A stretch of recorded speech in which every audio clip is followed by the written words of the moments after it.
see Mama Shadow Mio. Pick guitar, fill fruit jar, and be gay-o. Son of a gun, we'll have big fun on the bayou. Hello and welcome to another episode of Expulsion at 50, a podcast series created to commemorate the 50-year anniversary of the expulsion of Asians from Uganda. Back in August 1972, President Idi Amin had a dream where God instructed him to expel all Asians from Uganda. The day after this dream, he made an announcement on national TV and radio, giving Asians 90 days to leave the country. Most of the 70,000 or so Asians ended up in the United Kingdom. Others went to Canada, USA, Kenya, India, and various countries in Europe.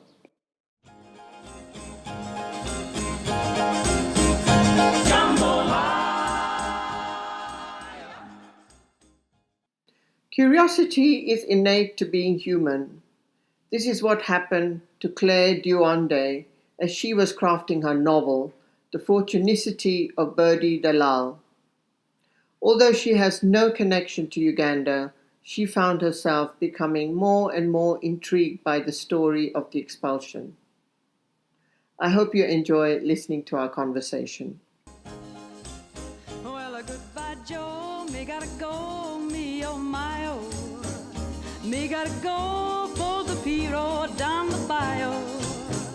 Oh my John, the sweetest one, me oh my oh.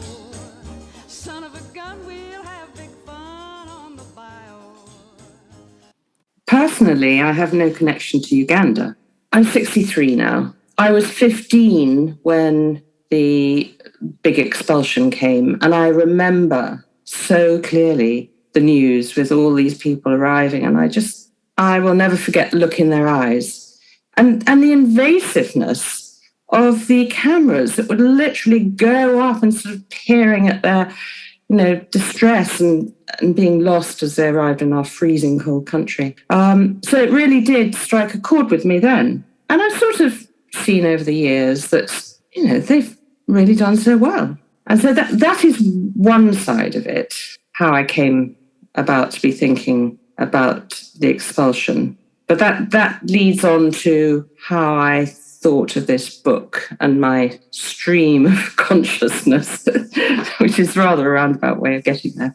It's really lovely to hear the fact that, at the age of 15, you remember this piece of news and piece of history, and that it's on with you. And I just wondered, Claire, over the years, had you met anyone personally who had been part of the expulsion? I haven't, no, which I wish I had. But I mean, I've travelled around quite a bit, but I haven't really. I had an aunt who lived at the end of Kensington High Street. And when I was doing the research for this book, I read Mahmoud Mamdani's book on From Citizen to Refugee. And it really surprised me that he was set up in a site in Kensington High Street, in Kensington Church Street. And I thought, my goodness, I mean, I know that area and I remember it from when I was 15. And I was thinking, how would it feel to my character, who eventually sort of was created, how would it feel arriving from Uganda, beautiful country, losing everything, and then being plonked down in this incredibly commercial, vibrant, but very affluent area? And just how would you feel? Yeah, so how would it feel being there? I mean, obviously there were camps all over the place, but that was somewhere that I could imagine so clearly. Yeah, it's interesting that they chose to have a camp in central London, because most of the other camps were like kind of army barracks, in different counties. Yes. Yeah. Okay, so you have this sort of history of Kensington, of remembering things about what happened at that time, and then where does the idea of the book come then? All right, so it sort of goes around in a circle because it comes in a way from from the term Fortunicity, because I've often wondered, as so many people will, whether our lives are sort of driven by fate or chance. But I sort of came to the conclusion that really there is so much that is put in our path that we can either choose or we can ignore. So I had this idea for a book, which was meeting a woman similar to her, who would meet someone in this day and age who had gone through terrible hardship, but had recovered and had learnt and was wise. And I literally met Birdie, the protagonist of my book, in my mind, in her 70s, in this day and age. This impoverished woman was going to learn a lot from Birdie, because Birdie is very wise and kind. But then I thought, actually, her original story would be more interesting, probably, than her now. So then that was when I started researching, and I read a little excerpt in a paper, an archived paper, about a little boy who was in the expulsion, but nobody knew who his parents were. He didn't seem to belong to anybody. And he was the catalyst from my character Sabu, a little boy who believes he's the reincarnation of the great Hollywood actor Sabu. My mind just took me on this trail.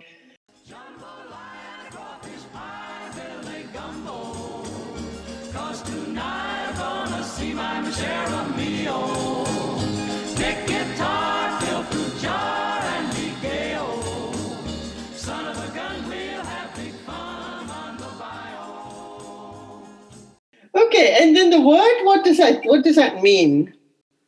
Fortunicity. Well, I mean, I believe in synchronicity, but I do believe that in our lives, there's almost like a golden thread that is following through our lives. And we can either follow that or we can disregard it. But it doesn't always mean that that thread is going to bring you to prosperity and luck throughout your life, but at least you'll be true to what your own path is. Yes, it's my own term for a mixture, really, of synchronicity and destiny and chance. How does one find one's golden thread? By listening. There are lots of things that will happen in our lives that are just pure chance, and some people might just shrug it off, and other people will take notice of it. You've got to believe in it, but also act with it. A lot of things that have happened in history where people have followed their chance, So then there's something about your intuition and listening to your intuition, is it? I mean, often things will have happened in our lives where we think, well, actually, I should have gone that route. It's easy to do it in hindsight, isn't it? But the worst thing is if you feel very strongly that that's your volition to do a particular thing, but you don't do it. So what was Birdie's intuition? Birdie's path in life really is to help people. She has an innate kindness in her. But that is not all sugar-coated, because actually he has to pay really for the kindness to a certain extent. It's not the easy route to be kind for Birdie. It is the route that she has to have. She has to take this path. When they're refugees or anything terrible happens in their lives, it's not just that that's happening. They have all the other strains and threads through their life about their relationships with other people and everything else. So it's a huge part of the book, but it's a backdrop to her own demons that she has. And obviously, I think we're tested much more. Our characters are tested much more in these extreme circumstances, aren't they? It's a novel set in these terrible times. I just thought about this wonderful character who I met in my mind. I think we all need a Birdie in our lives, really. People who make you feel better, who somehow have an innate goodness in them. The place is buzzing. Kinfolk come to see my John by the dozen. Dressed in style, go hog wild, me oh my oh. Son of a gun, we'll have big fun on the bio. You had this idea of writing the book. Just tell me a little bit about that journey. Well, I did read try and read as much as possible. I listened to these old interviews on that the BBC did. So many old interviews and archives. Looked at archived newspapers until I felt I had a good understanding of it. I had a rough outline, but I think once you start, I mean, there were certain characters that just popped up, and I thought, what on earth are they doing there? I didn't know. These two sisters, I didn't know that they were going to come in. But there they were on the page. I really enjoyed writing it. Well, I had the idea for a couple of years and delved into it, but altogether, from concept to finishing it, it would have been about 2.5 years. So it goes backwards and forwards from Birdie's life in Uganda to her life in Kensington. But a lot of it is about maternal love and her dealing with the consequences of her mother's death when she was young. So it's much more than... But ultimately, it's about kindness, and it's about, I suppose you could say, it's a bit fairy tale-ish in a way, because life doesn't always work out. And she has the hardships, but there is a thread of kindness through there. I do think that people who've been through hardship can learn to be, a kinder in a way, because they've understood what it's like to be at the other side.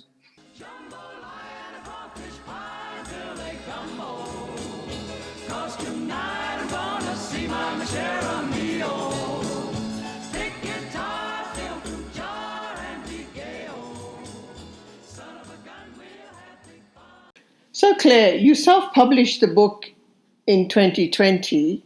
What would you like your readers to take away from it? And how has it been received?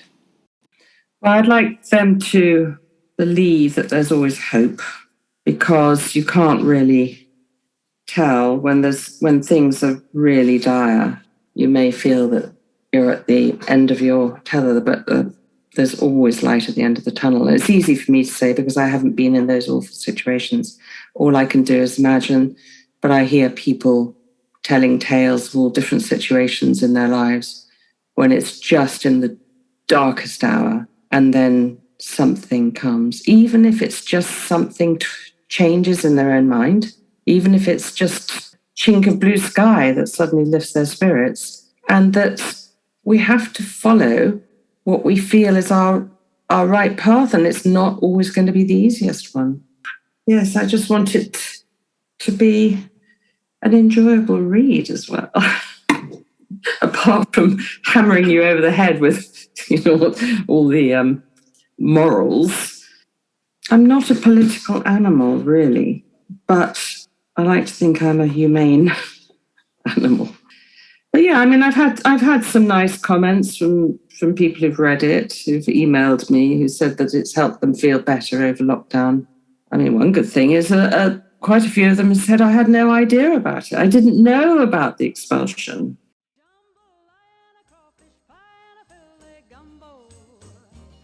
Tonight I'm gonna see my machete mio.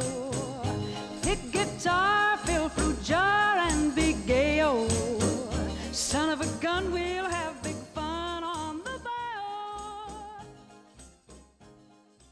When Birdie's leaving her house and she plays the old records that her mother used to listen to, and it's this particular song that she's playing and remembering. But there is a link with that song to what happened to the mother, but you wouldn't find that out till later.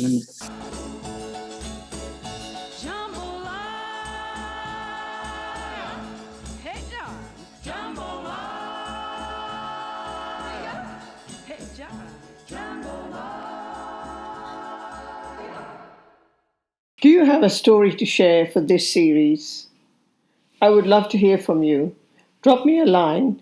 The email address is expulsion50@gmail.com or on Twitter @expulsion50. Till next time, stay well and stay safe.